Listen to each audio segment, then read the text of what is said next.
한 주간 어떻게 지내셨는지요?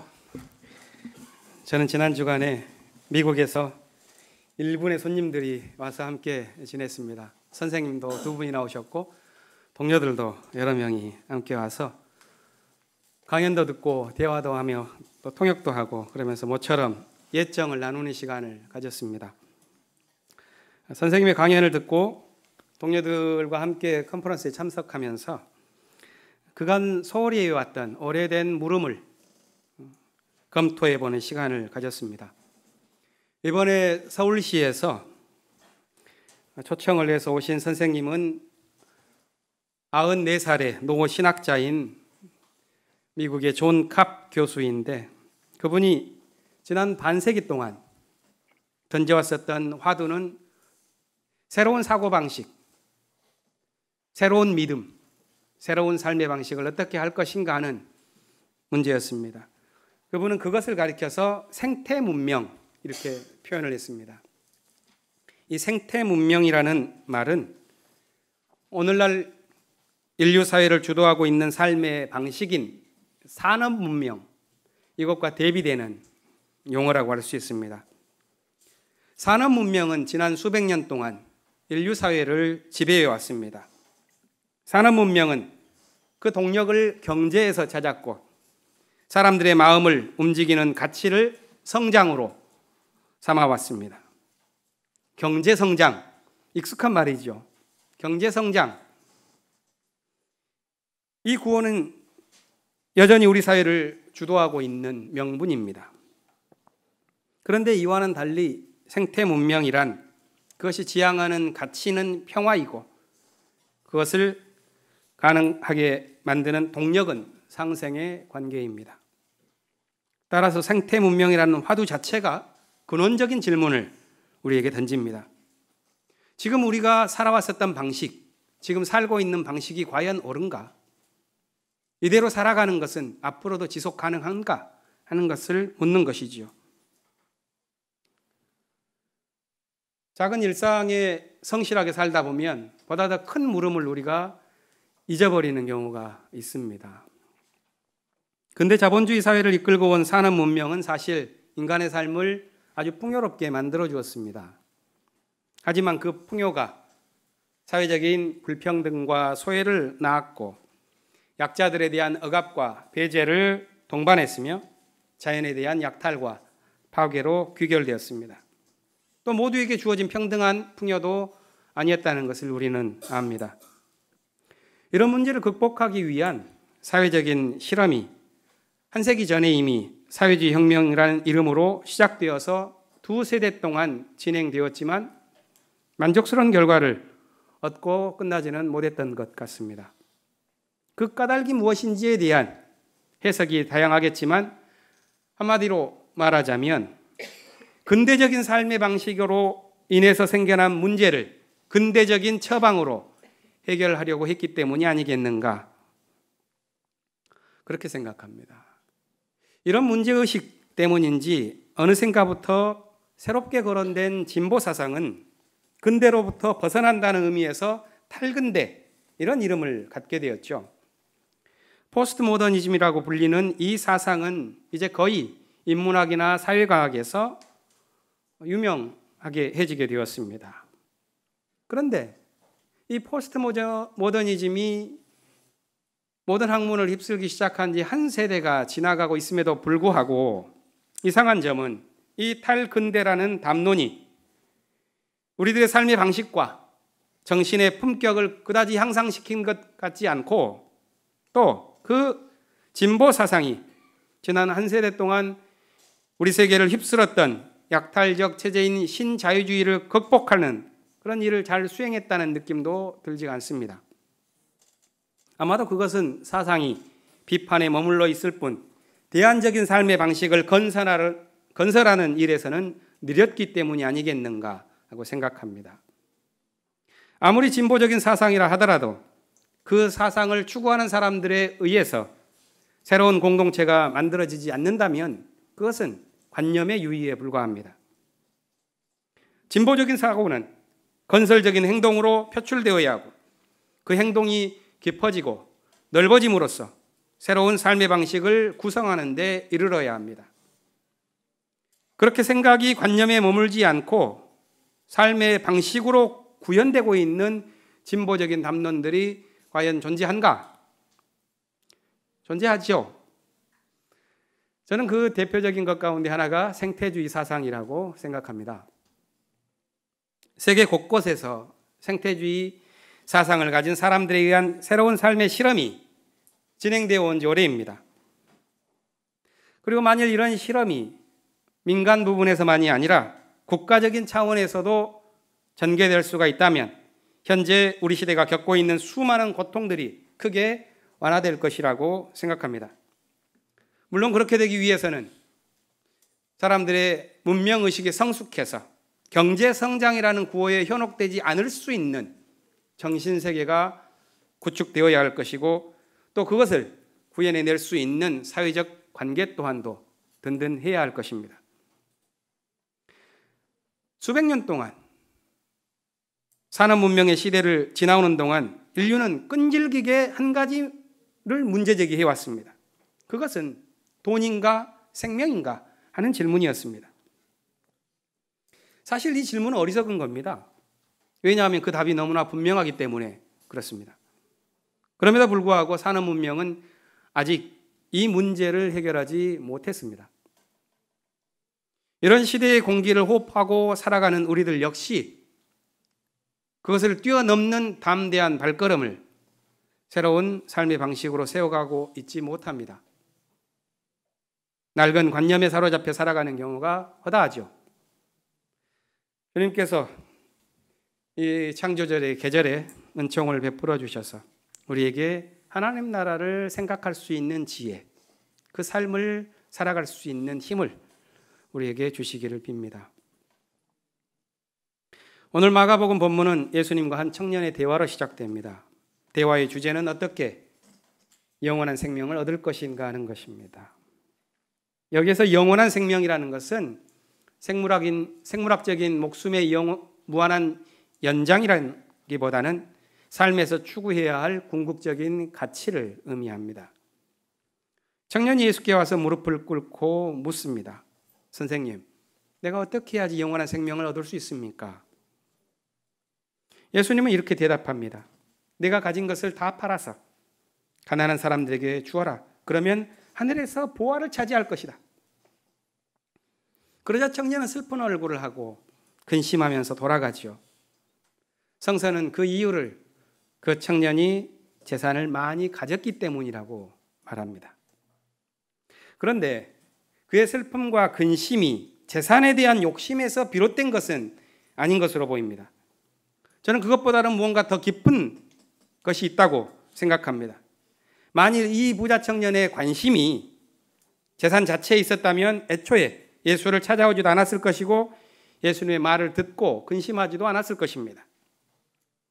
그가 근심하는 이유는 보다 근본적인 문제에 닿고 있습니다. 육신의 삶을 살아가면서도 영원한 생명을 살 수 있는 길이 있을까? 이 세속을 살아가면서도 하나님 나라를 이루어갈 수 있을까? 하는 이런 질문과 연결된 것입니다. 그렇다면 그가 가진 번민의 뿌리는 자기 안에 있는 선한 의도가 만들어내고 있는 삶의 딜레마라고 할 수가 있습니다. 예수님은 그렇기 때문에 이 번민을 안고 찾아온 청년을 어여삐 보시고 사랑스럽게 여겼다고 오늘 본문이 말하고 있는 것입니다. 만일 그가 영원한 생명을 얻고자 하지 않았다면 그는 그저 부유하고 도덕적인 사람으로서 근심 없이 살아갈 수 있었을 것입니다.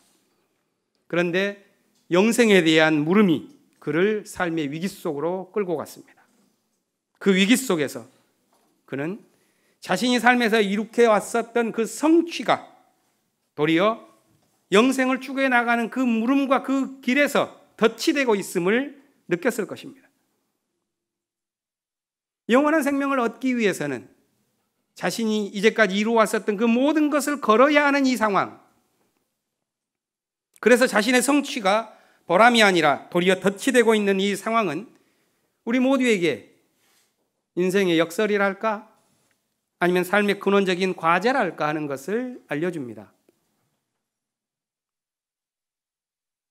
예수님이 제시한 것은 바로 그 역설을 풀어가는 열쇠였는데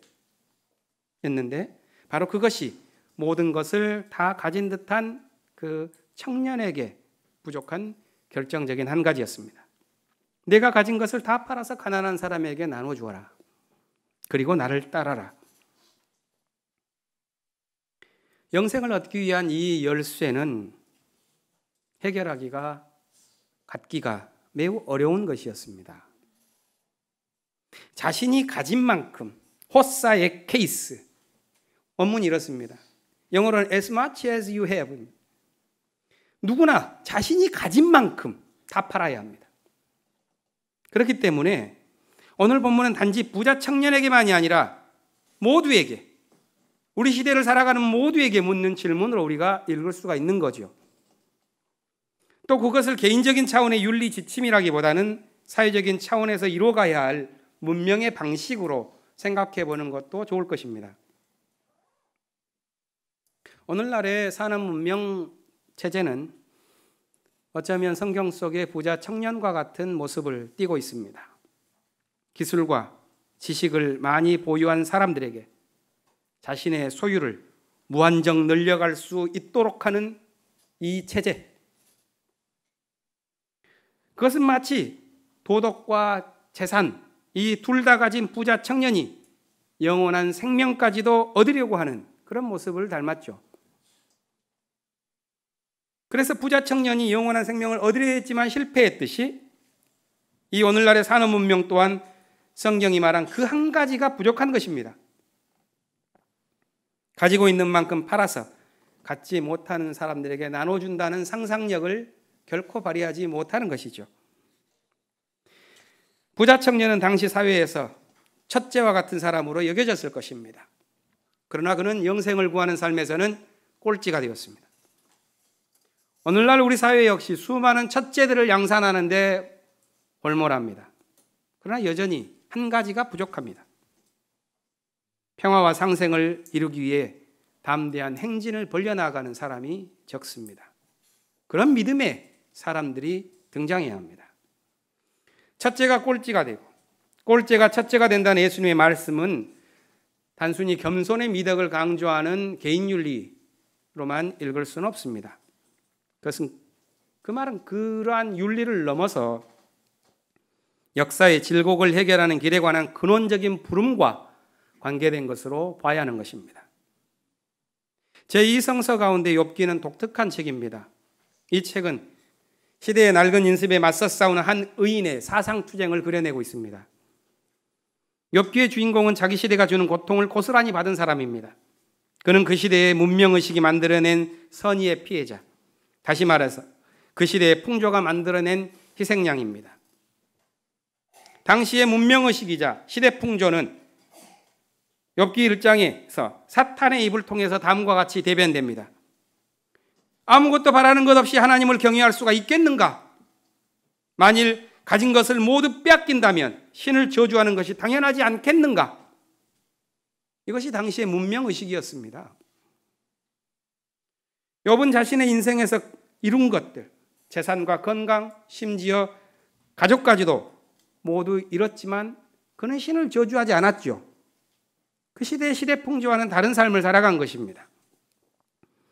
그런 점에서 마가복음 본문에 나오는 부자 청년과는 달리 영생을 찾는 자신의 길에서 결코 자신이 이룬 성취가 결코 덧취되지 않는 의인이었다는 말입니다. 그는 예수님이 부자 청년에게 요구한 마지막 한 가지마저 소유한 사람이라고 할 수가 있습니다. 그런데 그의 삶을 보십시오. 그의 삶을. 그 삶의 현실은 고통의 연속입니다. 무엇으로 인한 고통이냐면 옛 문명에 속한 인습과의 싸움에서 오는 고통의 연속입니다. 낡은 시대의 인식을 대변하는 사람들이 3명의 친구로 와서 그와 길게 대화를 합니다. 친구들은 한 목소리로 고통당하고 있는 욥을 향하여 위로한답시고 이렇게 말을 합니다. 네 고통이 하나님의 저주를 받고 있는 증거다. 삶을 돌이켜라. 그것은 억울하게 고통당하는 사람들을 도리어 비난의 표적으로 삼는 시대의 악행을 대변하는 말이었습니다. 고통당하는 약자를 도리어 죄인으로 몰아가는 부패한 공기가 만연한 그 세계에서 욥은 탄식하지요. 오늘 본문이 그것입니다.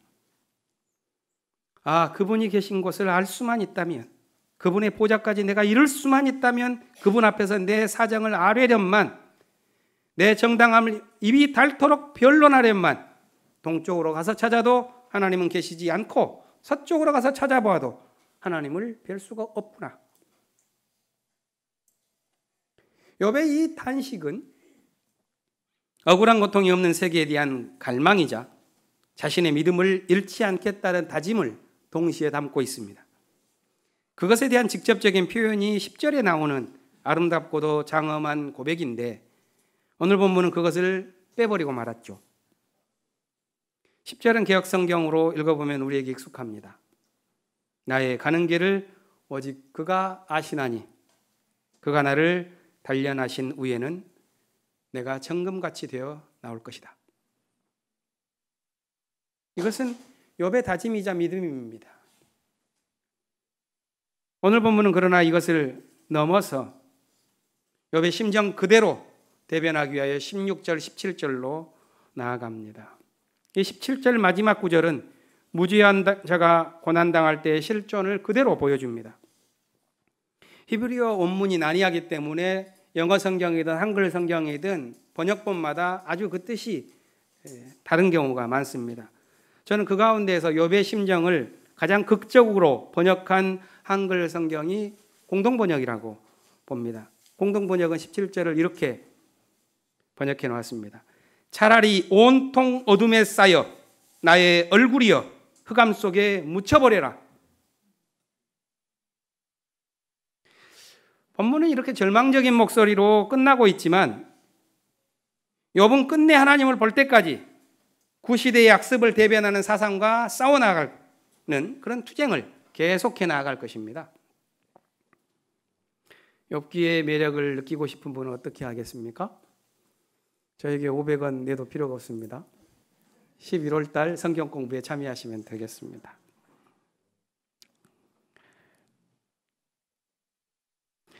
욥의 절기로 끝나는 이 지점에서 저는 예수님의 말씀, 첫째가 꼴찌가 되고 꼴찌가 첫째가 될 것이라는 말씀을 떠올려 봅니다. 이 말씀에 비추어 볼 때 욥은 옛 시대의 꼴찌였지만 새 시대의 첫째와 같은 사람입니다. 개인의 삶만이 아니라 시대적인 삶의 전개에 있어서도 꼴찌가 첫째가 되는 일이 있습니다. 그것은 역사의 진실을 밝힐 마지막 진리가 드러날 때 새 세계가 시작된다는 말이요. 옛 체제의 마지막 어둠이 밝혀질 때 새 시대의 첫 동이 튼다는 의미입니다. 금년은 남과 북이 두 개의 정부로 나뉘어서 사회 체제가 분단 체제로 굳어진 지 70년이 되는 때입니다. 그렇기 때문에 70주년을 추념하는 여러 일들이 아주 애석한 일들로 가득 차 있지요. 이번 주에도 70주년을 맞게 될 사건이 있는데 10월 19일에 있을 여순 사건입니다. 그 역사적 배경은 이렇습니다. 미군이 남한을 점령하여 3년째 군사 통치를 펼치면서 분단 체제를 만들어가던 1948년 남과 북의 재정당과 사회단체는 이래서는 안 되겠다 하여 거족적인 연석회의를 갖고 통일 결의안을 봄에 도출해냅니다. 그런데 미군정은 통일을 염원하는 우리 민족의 뜻을 수용하지 않고 분단 선거를 강행했고 이를 반대하면서 일어난 전 국민적인 항쟁의 와중에 제주에서는 4.3 사태라는 비극이 터졌습니다. 그리고 이 제주의 양민을 학살하라는 정부의 명령을 거부한 군인들의 봉기가 바로 여순 사건이죠. 역사적 진실을 찾기 위해서 오랫동안 노력한 분들에 의해서 여순 사건이 그동안에는 반란이라 이렇게 명명되었는데 반란이라기보다는 항쟁에 가깝지 않은가 하는 그런 사실이 밝혀지고 있습니다. 저는 그분들의 노고에 깊이 감사드립니다. 왜냐하면 4.3 사건이 국가폭력에 의해 빚어진 것이라는 사실이 오늘날에는 거의 명백하게 밝혀졌죠. 그렇다면 이제 여순 사건이야말로 분단체제가 남긴 마지막 터부에 속한다고 할 수가 있습니다. 그것이 국가폭력에 맞선 저항이었다는 사실이 밝혀질 때 우리 민족은 비로소 국가주의라는 편협한 애국심을 넘어서서 인류의 보편적 가치를 더 중시하는 새로운 문명을 열어갈 수가 있을 것입니다.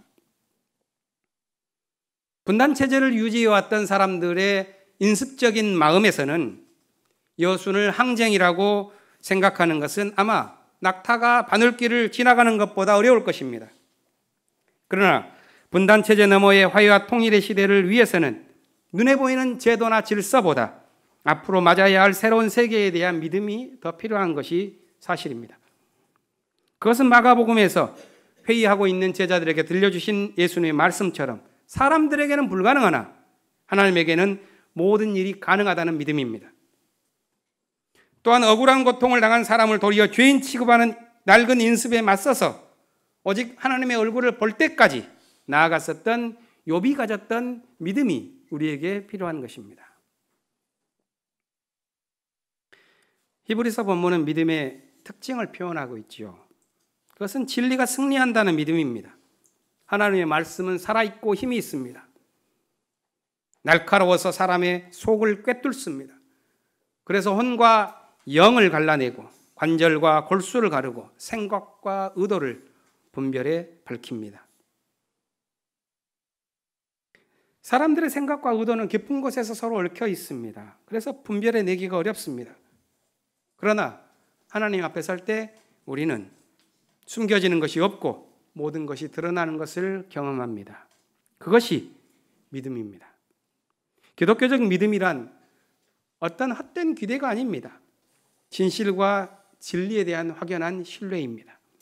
하나님 앞에서 진실은 감춰지지 않으며 진리는 드러나지 않을 수 없습니다. 그것에 대한 것이 믿음입니다. 믿음의 사람도 물론 고난을 당합니다. 하늘의 사람도 눈물을 흘립니다. 예수님이 그러셨습니다. 따라서 고난에 있을 때, 어둠에 빠졌을 때, 시련을 당할 때일수록 우리는 예수님을 향한 믿음의 고백을 굳게 지켜야 합니다. 믿음의 고백을 굳게 지킨다는 게 뭔가? 오늘 히브리서 본문 16절이 바로 그 대답입니다. 그러므로 우리는 담대하게 은혜의 보좌로 나아갑시다.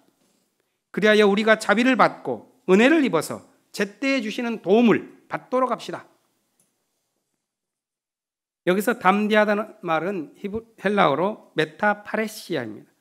파레시아. 메타파레시아라면 파레시아를 갖고 있다 하는 뜻이거든요.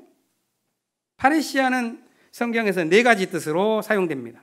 대범함, 확신, 자유, 개방성. 그렇게 담대하다는 말은 자유롭고 대범하며 열린 마음에 맺힌 확신입니다. 그리스도를 향한 우리의 삶은 바로 이런 믿음으로 걷는 발걸음이어야 합니다. 우리가 이 믿음을 잃지 않을 때 주님의 자비와 은혜를 입고 제때에 주시는 도움을 얻게 될 것입니다. 남과 북이 화해와 평화의 길을 걷고 있습니다. 저는 이 역사의 은총이 무슨 의미를 갖고 있는지 그 뜻을 묻곤 합니다. 목사이기 때문에 정치학자나 경제학자들 묻는 것과는 다를 것입니다.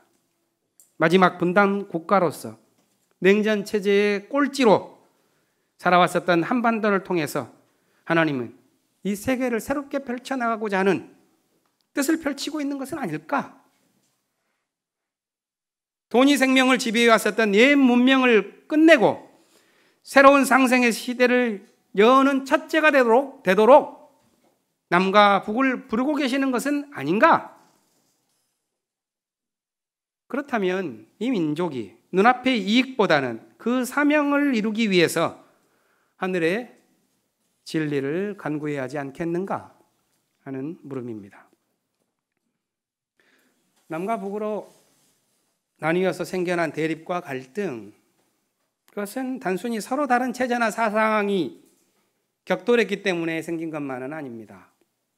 그것은 뒤틀려버린 역사의 진통이었고 시대마다 누적된 실패의 무능이고 방향을 잃어버린 정신의 아우성입니다.